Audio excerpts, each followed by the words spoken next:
Hello, Gaston County. Welcome to episode number 149 of Gaston's Great, a podcast highlighting some of the great things happening in and around Gaston County. I'm your host, Stephen Long. We are coming to you once again from the worldwide headquarters of GSM Services right here in downtown Gastonia. We simply believe in discussing more of the reasons why Gaston's great. We are highlighting another great organization this week as we highlight Gaston Residential Services. We have Darlene Norton with us today. Darlene is the executive director of the organization. So, Darlene, it's great to have you on, and welcome to the podcast. Thank you. All right, well, so like normal, we're going to get right to it. So before we get into the specifics of the organization, just if you don't mind, tell us a little bit about yourself, anything that you'd like to share. Well, there's not too much to tell. I was born in California from a military family, so we traveled quite a bit. Okay. My dad's a Vietnam vet. Oh, wow. And he was last stationed at Cherry Point, North Carolina. And so when he retired, we ended up staying there. So I went through middle school, high school in Beaufort, North Carolina. Then I went to college at UNC in Chapel Hill. That's unfortunate. And then, no, that's great. It was great in the 80s. So went to school there. After I graduated, I did that sort of thing where I took a gap year. I wasn't really sure what I wanted to do. My plan was to go to graduate school, but I did have to get a job. So I actually answered an ad in the newspaper. You had to do that back in that day. And there was a place called Gaston Residential Services that was looking for something called live-in staff at a group home. Okay. Didn't really know what that was, but I thought I could do that. I lived in Salisbury at the time. So I answered the ad, came down here, never been to Gastonia, never heard of Gastonia, never heard of Gaston County before. Answered the ad, had an interview, and I became a staff at Gaston Residential Services. Well, my plan was to be there for a couple of years. And it's now 35 years later. Wow, yeah. And I'm currently the executive director. All right, so yeah, it's interesting how our stories, the past sometimes isn't what we think, right? Right. Yeah, I had no idea I can, this is what I was going to do. Yeah, I can relate to that because, when I was younger, I was never going to work at GSM. Ever. Here I am 32 years later. Okay. Yeah. And you mentioned Beaufort. Beaufort's a terrific place. Yeah. My wife and I had to spend some time there this past summer. So it's a lovely area of the state. So I appreciate that very much, and appreciate your family's service as well. Thank you. So remember, the point today is just what can we learn about Gaston Residential Services. I think I mentioned this right before we started recording, but I've been here a long time. I've heard of Gaston Residential Services, but I personally don't know a lot about it. So first of all, just tell us, what is the organization, the mission, kind of like to go into that area of like the day in the life or the day in the week of Gaston Residential Services. So you kind of just start there if you don't mind for our listeners. Sure. Our mission is to support and empower people with intellectual and developmental disabilities. So we serve adults from 18 to, I think our oldest is 78 right now. Okay. We did have a few people we served that were in their 80s, that lived to their 80s. And we provide supports and services and residences for them. Some of the supports we serve have to do with, providing personal care or assistance with any kind of needs they have throughout the day. We also provide supported employment and community activities for the people that we serve. So we started 50 years ago, actually. Okay. So we started back in 1975. A group of families got together and wanted to bring their family members home from the institutions. So they started a small organization called Gaston County Group Homes for the Handicapped back in 1975. They hired their first executive director, I think it was about in 1977. That was Rita Thuitt. Okay. And she was the executive director during my tenure there, and she stayed up until I took over as executive director in about 2018. Okay. So only two executive directors. Only two executive directors. So started out with serving just 2 or 3 people, and through the years developed more and more services and supports for individuals. Until today, we have 11 licensed group homes. We have 3 apartment programs, and we have our community program and supported employment program. So we have lots of programs, and all of them are in Gaston County. One of our group homes is in Cherryville. One is on the extreme other side of the county. We have one in Belmont, and then the rest of them are primarily in the Gastonia city area. Okay. All right. So you covered a lot there. Yeah. So Sorry. That's no. That's great, because that gives me a really quick, broad, and our listeners a quick, broad overview of what I didn't know, and it's kind of the whole point here. So maybe can you describe, say, a day in the life of a typical resident or staff, or just things that y'all are doing, on a day-to-day basis? Maybe a little more detail. Does that make sense? Sure. Most of our homes operate on a 3-shift schedule. So we have staff that come in at 6 a.m. and work until 2, and then other staff that come in from 2 to 10, and then overnight. Some of our homes, we have the needs of the people who live in the homes require that we have a staff that's awake all night and taking care of the people that we serve. Other of our homes, we just have staff that sleep over, that are there in case of emergency. And then we do have some of our apartment programs where the people don't require that much support, so we have staff that come in and out. Understood. So it's staffed very differently depending on what the needs of the people are. Our homes vary wildly from people who need total care, some people who may be medically complex and need things like feeding tubes or other sort of treatment and care, all the way to people that we just check on a few times a week or help them pay their bills or make sure they get their groceries and those type of things. So we have a wide variety of services that we provide to people here in Gaston County. All right, good. That's helpful. So during your short time at Gaston Residential Services, this can go all the way back to when you first became involved with the organization up until today. Does something stand out that you can think of an example where an individual, a family, or something where that you can remember that you really helped, or you realized, hey, that's really the mission, that's why this organization is here? Something that comes to mind? Oh yeah, there's several things that come to mind. I think that's one of the things, because this field, oftentimes people get burnt out in it because it's really hard providing care for people, especially the way that we do it, where people are very young and they can get very old. Now, I haven't aged in 35 years, but some of the people that we serve have, and unfortunately that means that we have to go through, people passing away and losing members of our GRS family. What comes to mind is actually we served a person called Michael, and when he first came to us, he lived in one of our higher need level homes. He was a person who had spina bifida. He used a wheelchair. He had limited use of his hands, but he was so smart and so had such a go-get-em attitude that he just really didn't want to be restricted by anything. So we worked with him until he was eventually able to move into his own apartment. It took some work and some time to get him comfortable with that situation, to get him to learn how to transfer independently and do all the things he needed to do to be able to live on his own. But he got there, and eventually he lived by himself and was fiercely independent, would travel through the community by himself. The next thing he wanted to do was to get a job. So we had to work with him to figure out what is it that he could do to contribute back to the community, work in the community, and be part of the community. Eventually, through our supported employment, CMG, he was able to get a job at the movie theater. Okay. And he tore tickets at the movie theater and took tickets there, and he worked there for about 17 years. Yeah, I remember that. Yeah. And, it didn't really hit me, through the process.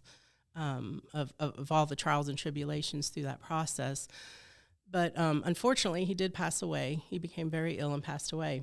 And it was amazing when he would go into the hospital, we'd be there visiting, and all of a sudden these people were, who are you? We couldn't figure out who these people were that were visiting him. It was people from the movie theater. Yeah. So he had built that community there. And then he actually was in the Gaston Gazette as a person of the year he passed away. And I think when I was reading that article, I was just like, this is just amazing. Right. This is just, the times you're feeling like you're stressed out and it's really difficult and stuff, you sit back and realize, he had a really good life. He made that life himself. We were just there to support it. Right. But just to be able to be a part of that was really incredibly important. So this is a similar question, maybe in a broader sense. Is in your time, your 35 years, is there something that stands out as like you're most proud of accomplishing, or you're most proud of seeing happen, or maybe how the organization has evolved, or is there something that stands out for you? So I mentioned that we have different levels of services. Right. We had started out with just group homes. And so those are licensed facilities. They're highly regulated. Typically, you have 5 to 6 people living in them and a number of staff supporting them. We really, through the leadership of Rita, our previous executive director, really wanted to move towards getting people into more independent settings. And so we started with moving people out into apartments in the community and providing the supports for that. And then that has grown over the years to us now having 3 apartment complexes in the community, and to really see people be able to transition from that high need level of care where it's really regulated and really there's not as much freedom or independence for people to those more independent settings where they can really kind of blossom and spread their wings, and to see how it changes a person. People who we may have called more difficult to work for just because they might have some issues regulating behavior or things like that. Those kind of things go away once they have that independence, and it's not always somebody telling them what to do 24 hours a day. So I think that's really something that I'm really proud of. How many people are you currently clients, whatever you want to call them? How many people are? So we have 83 people that we serve residentially throughout the group homes and apartments. We do have a few others that we don't serve residentially that we serve through our community programming. Okay. We really, just like everybody else, we really took a hit during COVID, with the supported employment especially. A lot of our staff and a lot of our people served jobs just went away. And so that's one of the things that we're really looking forward to rebuild is our supported employment. We are a VR vendor, and so we do take in people from outside of our residential program. Okay, understood. Mm-hmm. How do people, individuals, families, how do they get connected with you?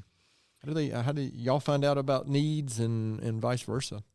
Yeah, so we a lot of ours is word of mouth. Okay. So it's families of people that we serve or people that know us, know our services, will refer people to us. For our apartment program, we do have a waiting list on the Gaston Housing Authority. So if somebody who has IDD is interested in moving into an apartment, we do have 2 apartment complexes that work in conjunction with the Gaston Housing Authority to find the people to live there. So they will screen, take applications, and keep waiting lists for those services as well. Partners, our local entity, also may be a place for people to go to find out where there's residential services in the area. But a lot of it's word of mouth. Okay, understood. So this is probably, you've probably already answered this question, but I'm going to answer it anyway. I mean, you've already shared why this is important. Yeah, I think there's probably most people like myself probably don't understand the need, because we're just not exposed to it every day like you are. I mean, I am a little bit because of involvement United Way, my Rotary Club, and so I'm Community Foundation, so I'm maybe a little more familiar with some than some of the things that are going on in our community. But why would you say Gaston County in general is better and better off because of your organization and the services that you guys are providing? So our slogan is making a good community better. It just happens to be that. So I've thought about that over the years. What does that really mean? How does Gaston Residential Services make a community better, and how do the people that we serve make the community better? And it really is just, I think it makes the community better having people with different abilities in and amongst community members, being members of churches, being members of local clubs, working in the community, and just being a part of the community. I mentioned Mike before. He was on the transportation board of Gaston County because of the sidewalk issue for him. Sure. And so he advocated Different perspective than very most of us. strongly for sidewalk cutouts so that he didn't have to drive down the middle of the street. And he could safely navigate his community. We also have within our organization what we call our advisory council. So our advisory council is made up of people that we serve, and they meet at least once a month. And their role is to really advise us and tell us what we're doing right and what we're doing wrong. But they also like to give back to the community. And so they do a backpack school drive every August for disadvantaged school kids. And they also take part in Samaritan's Purse. And they did like 43 shoe boxes this year. So they gather all the donations, put them all together, take them to the center, raise money for the price of postage and all that kind of stuff. So it's really important that they're just not taking and receiving people's goodwill, but they're also giving it back. So in that way, I think that we offer a great way to make this community better. All right, well, that's good. I appreciate that because, collectively, that is what makes our community a better place. It's the collective actions and how we interact with each other and what we're ultimately doing for the community as a whole. So this is that classic question we like to ask about looking ahead for the organization. The classic question is, what's the organization going to look like 5 to 10 years down the road? I know in our business at least, and I don't know, we don't really look that far ahead anymore because things change so quickly. But what, next 3 to 5 years, what do you see happening in the organization? Are there any big plans? Is it just continue what you're doing, or just what do you foresee going forward? Okay. So this year, I guess it's shameless plug time. I mentioned that we're absolutely. celebrating our 50th anniversary this year. So really, we're going to take this year to celebrate, to kind of look back and look forward to what we can bring to Gaston County and to our services. So we're planning a couple of events this year. We do have a fundraiser coming up in May, on May 16th. And it is the 50th anniversary. We'd like to raise $50,000 for 50 years of service. And so that's coming up. And then we also have a picnic every year. So we're going to just try and figure out ways that we can do a bigger and better picnic to kind of celebrate. I was here when we celebrated our 25th anniversary, and we did a time capsule. So all of the homes and all the people that we served at that time, we have pictures and little things that they made. So we'll be pulling that out and reminiscing. That's and cool. maybe we'll do another time capsule this year. I don't know. But we've got to figure out what to do to celebrate. Looking ahead, I mentioned our apartment programs. We're just in the beginning processes of thinking about whether or not we want to build another small complex for people with disabilities. So very, very beginning stages of just talking about that. But I think probably in the next few years, we'd like to expand our services and serve even more people. Depending on the need, we can be flexible as far as who we serve and what type of people need the services the most. Yeah, like so many groups and organizations here, you don't see that need going away, do you? No. It's one of those services where you kind of think, you wish there wasn't a need for it, even though it's, it's important and it's helpful to people for sure. But people are always probably going to need help. So we're happy to be there to help. All right. Well, listen, I appreciate that, Darlene. Is there before we shift gears briefly, is there anything, before we finish, we'll make sure, you can share for our listeners where they can go find more information out. If somebody has a family member or something that, they're like, oh, wow, this organization could help our family, how they can get in touch with you guys, all that. We'll make sure we do that before we're finished. But is there anything I haven't asked that I should have asked before we shift gears here briefly, shortly? No, I think you asked good questions. Thank you. Very good. So as we always do with our guests here at Gaston's Great, we make them endure these Gaston County related questions. So we're going to call it this week the 50th anniversary speed round of questions. All right? Naomi, is that adequate naming? I name it something different every week. So, Darlene, you've been here long enough to be able to answer these correctly and appropriately. So first question that we always ask is, what is your favorite Tony's ice cream flavor? That's a tough one. I'm not an ice cream fan. Well, we don't care. here at Gaston's Great? I was pushed. I would say mint chocolate chip. Mint chocolate chip. But I really go there for the hot dogs. Okay. I have to be honest. Well, you know what? I have to admit, I've eaten there. I've eaten more than ice cream there from Tony's before. How about Sundrop or Cheerwine? Sundrop all the way. Okay. How about favorite local restaurant? That's a tough one, too. I like local restaurants. It depends on what I'm going for, but I would have to say it's either Gia or probably Groovy Beast. Okay, Those are two of my favorites. Two good choices. Now, here we are, a super important question. I'm afraid I already know the answer. But I will ask anyway. UNC, Duke, or NC State? Well, Duke. No, UNC, of course. Wow, I can say you UNC all the way. Throwing a wrench in it there. Of course, we kid about that. But I'm an NC State guy, but I'm married to Tar Heels, so I kid around about the Tar Heels. And listen, we're lucky here in North Carolina. I have a lot of great educational institutions, and my 3 children will graduate. 2 of them already graduated, but 3 different states supported schools. So, wow. So again, we're very fortunate here in North Carolina. Darlene, what is something very few people know about you? Probably that I don't like using the word afraid, but I don't like heights. Okay. I get vertigo if I'm even on a 2nd-story landing. So I really don't like heights. So maybe not going to the top of Crowers Mountain and looking over the. Correct. Okay, looking over down the rock down Would the rock face. Would not be a good day for me. No. Not down the rock face. No. I think that's pretty common, frankly, for a lot of people. How about a book or blog or article or another podcast or something that you familiar with or think might be worth sharing for our listeners?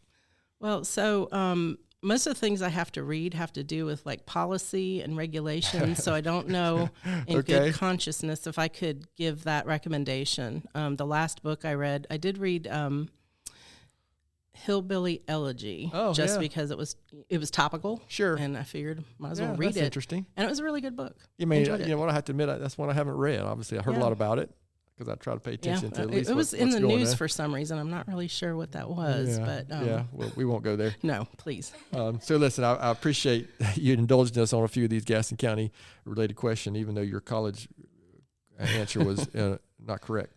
So listen, we'll get a few more questions and we'll finish this episode up. So you remember this is a podcast we created just to talk about the reasons why Gaston County is such a great place. If you listen to any episodes, everyone knows I'm a big homer for Gaston County, being from here. But how would you answer this question? Besides Gaston Residential Services, why would you say Gaston County is such a great place? I mean, I think there's the best of both worlds. You've got the rural areas, you've got the urban areas, you're close to Charlotte, you're close to the mountains, close to the beach, so you could pretty much do anything in a day. So that's one of the reasons I really like this area in Gaston County. And I think the sense of community, too, here in Gaston County is great. Accepting and being able to build relationships with different companies and other organizations and just being a good collaborative partnership and having those opportunities here. Well, I appreciate it. And I agree. I think it's a very unique county. I've had the fortune to travel. Gone to college for a few years, and I don't know. I still like coming back here and being here. So, and there are still. I mean, this county's so big. There's still times I'll drive through parts of the county. So I've never been here. I didn't know there was a river here. Where did that come from? Absolutely. So it's very unique. All right, last question for you, and this is, I think I say this every episode. I think it's my favorite question. But Darlene, knowing what you know now, what advice would you give your 20-year-old self? Don't be afraid, or those things that you're afraid of, go ahead and do them. I mentioned I was afraid of heights earlier, but I did had the opportunity to travel to Australia. I just wanted to go to the furthest place I could think of. So I went to Australia a few years ago, and I actually did the bridge climb in Sydney. Oh, wow. I didn't particularly enjoy it, but I did it anyway because I wanted to be able to say I did it. Yeah. So I did it. So that would be what I would tell myself. Yeah, the things that... Do the things you're afraid of. I know when I was younger, there were things that I was afraid of that looking back now, like, why? Yeah, it's interesting, that perspective, how that changes, and just, I don't know, things that seemed important then just weren't in the big picture. So, Darlene, I greatly appreciate that. And This has been really good. So obviously, remember the main point here is to bring awareness to your organization. Mm-hmm. So where can listeners go to learn more, to reach out and contact the organization, or just share anything and everything you'd like to share there? Sure. We have a website. It's www.grsinc.org. Okay.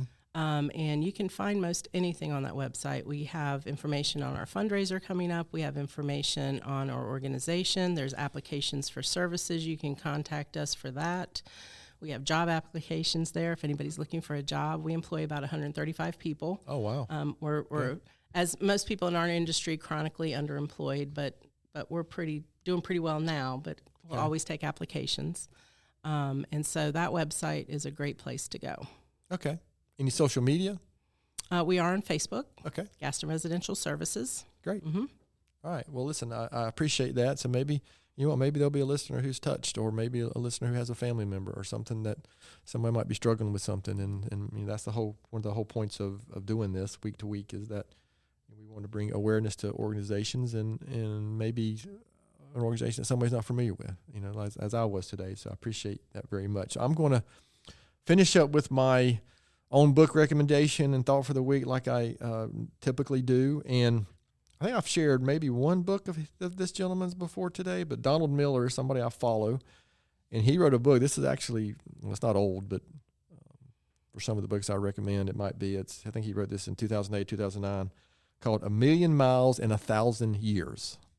It's kind of an odd title, but if you read the book, it's just about how to create a better story and with his story as part of his life. So I would recommend that one. And my thought for the week is on leadership. And one of my favorite, I know I've shared this, one of my favorite leadership, I'll call it a manual, so to speak, is the book of Proverbs. I'm out of the Old Testament, and Proverbs 22:6 says, "Train up a child in the way he should go, and when he is old, he will not turn from it." So there's so many things I think we can learn from that one. And maybe as a parent, you might say, train up a child over and over and over and over again in the way he or she should go, and he will not turn from it. But that's part of that training and leadership. So take that for what it's worth. So before we close this episode out, Darlene, any last words or anything you'd like to share before we finish this one up? No, thank you so much for this opportunity. I appreciate it. It's very nice to meet you. Oh, yeah, nice to be here. Absolutely. Same to you. Always happy to talk about Gaston Residential Services. Well, again, I appreciate that, and we're very happy that you allowed the time. And it turned, last night, we were recording this on Wednesday, what's today? 22nd. Yeah, last night I was curious. I wonder if we'll be able to record this today, because we had a little snow and ice in part of the county, but actually where our office is, it doesn't even look like anything happened yesterday. No. It was very strange. Beaufort got 9.5 inches. Oh, wow. Mm-hmm. Oh, I bet that's beautiful down there, some of those islands and the coast. Desolate. And out at, I guess it's Cape Lookout? Yeah. Is that right? Mm-hmm. Yeah, because we visited the lighthouse out there, so I bet that is a unique look right now. Mm-hmm. And I might... it might be a good time to go look at some of those webcams out there. I was getting some pictures from my brother this morning. Oh, yeah? He still lives there, Okay, yeah, that's terrific. So, again, I appreciate you sharing that. But, yeah, I'm glad we were able to record today. So, to our listeners out there, thanks so much for taking time to listen to today's episode. Please continue to spread the word if you can about the podcast. And please don't hesitate to contact us here at our email address, which is podcast@gastonsgreat.com. We are always looking for suggestions for future podcast topics and guests. You can find the podcast and subscribe at the website, gastonsgreat.com, or anywhere you listen to podcasts.